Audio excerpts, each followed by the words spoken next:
Hi everyone, welcome back to my channel. In my last grocery haul video, I mentioned that my mother-in-law is here with us. So many of you commented that can you introduce to her, can you share how her day looks like or what she eat in a day. So I spoke with her, but at this point she doesn't feel comfortable coming front of camera, but definitely I can share with you guys what she eat in a day. Because as far as the activities goes, there is not much to it because she's 78, 79 years old. She likes to sit in her room, watch TV, read books, or whenever the weather is nice, she goes out and sit in the porch because even if it's 70, 80 degrees, she always feel cold. She always have her sweater on. And if you have seen my house tour video, you know that all my bedrooms are upstairs. And she do have some knee problems, so she doesn't like to do up and down too much, but always like for the chai time, lunchtime, dinner time, she's downstairs with us. And whenever we go out in the weekend, we always take her with us. But other than that, during the daytime activities, there is not much to it. So if you live here in the state and if you have your parents over, I'm sure you guys must have heard this many times that their biggest complaint is they don't like here.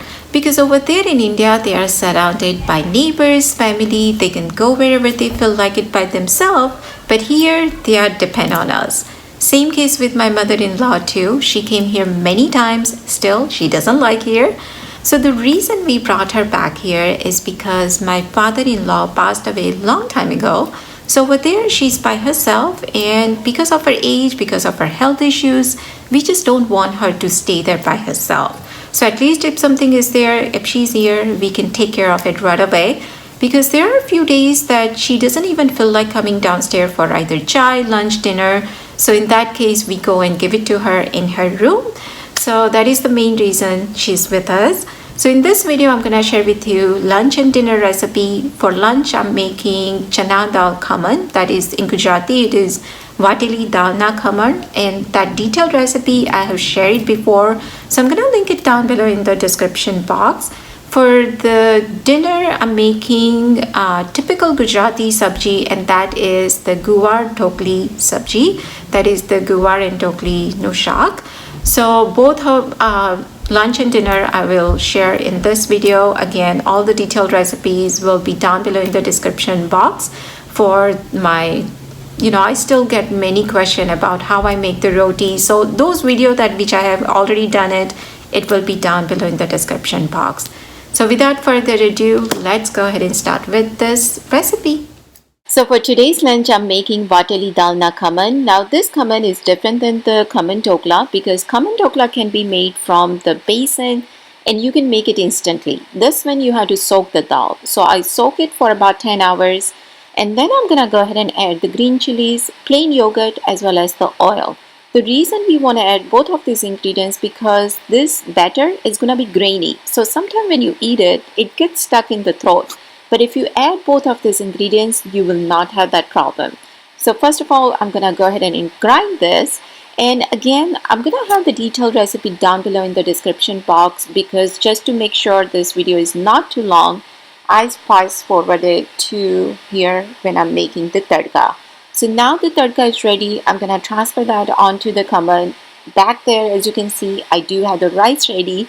So most of the time, her lunch is roti, sabji, chash, or any kind of raita. So today's I'm making beet raita. So here I peel the skin off the beet as well as I wash it, and now I'm gonna grate it. Some people do like to boil before they grate it, so it's up to you, but especially for the raita, I just like raw. So I'm gonna go ahead and finish grating first. I'm gonna transfer that into the bowl and then I'm gonna add the green chilies. Now if you don't want spicy, you don't have to add it. I just like a little bit of kick, that's the reason I'm adding it. And then I'm gonna add the black salt, just a little bit, not too much again. Some people like to add the sugar in here. I don't like the sugar, so that's the reason I'm not adding it. Because beets itself is a little bit sweet, and you can always use the dry cumin powder, that also tastes good. And then I'm just gonna go ahead and add the plain yogurt, mix everything very well, and that's it. Our Beet raita is all ready. So the lunch is been served. As you see, I do have the khaman dokla, beet raita, leftover sabji, as well as I made the salad. So that was our lunch for today. And now it is dinner time. So for dinner, I'm making Guvar Dhokli sabji as well as roti and rice. So first of all, we're gonna go ahead and make the dhokli for the sabji. So here I took the chapati atta. In that, I'm gonna add salt to taste, little bit of turmeric powder, asafoetida, as well as the red chili powder. I'm also gonna add oil, just a little bit, and then we're gonna make the dough out of this. So dough should be not too soft, not too hard. I hope it makes sense. It should be a little bit harder than the chapati dough that we make.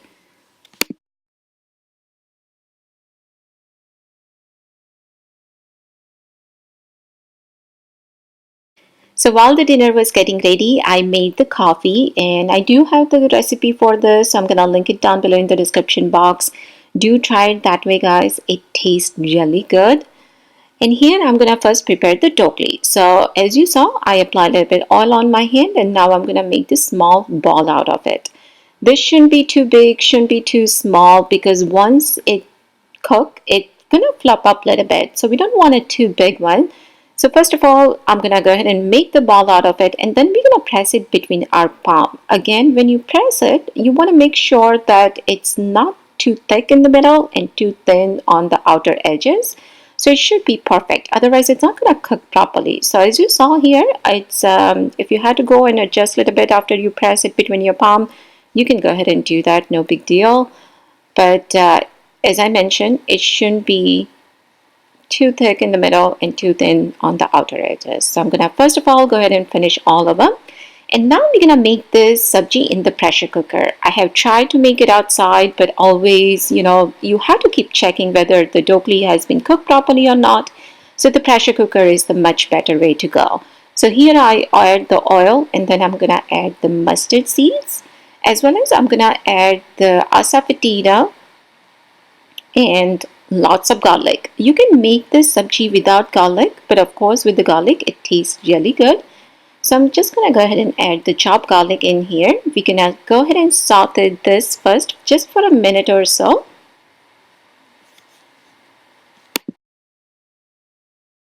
So next I'm gonna go ahead and add the guvar. Now here I'm using the frozen one because sometimes it's hard for us to find the fresh one. And I'm not a big fan of frozen vegetables, so I only have guvar as well as the tuver in my frozen section. Other than that, I don't keep any vegetables in my frozen section. The fresh one is always the better one.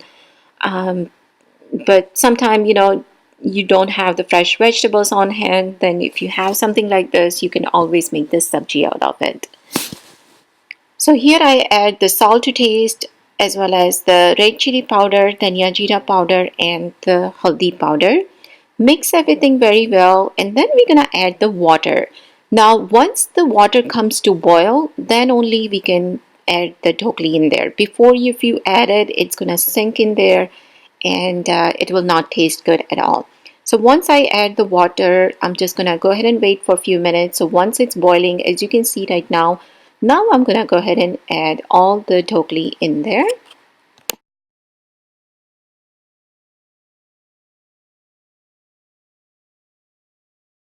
And this sabji doesn't take that long to cook. And since it is the gravy sabji, you can always have the rice with it. So you don't even have to cook the dal. So roti, rice, as well as this sabji, and you can have the papad or achar or raita, as I mentioned, and it tastes really good. So after mixing everything well, I'm gonna go ahead and close this pressure cooker. We're gonna wait until 3 whistles, and that's it. Our sabji will be ready. By that time, my roti was done too. So dinner was served, and as usual, guys, I had to run and pick up my kids. So here I do have the roti, sabji, as well as I had the chash.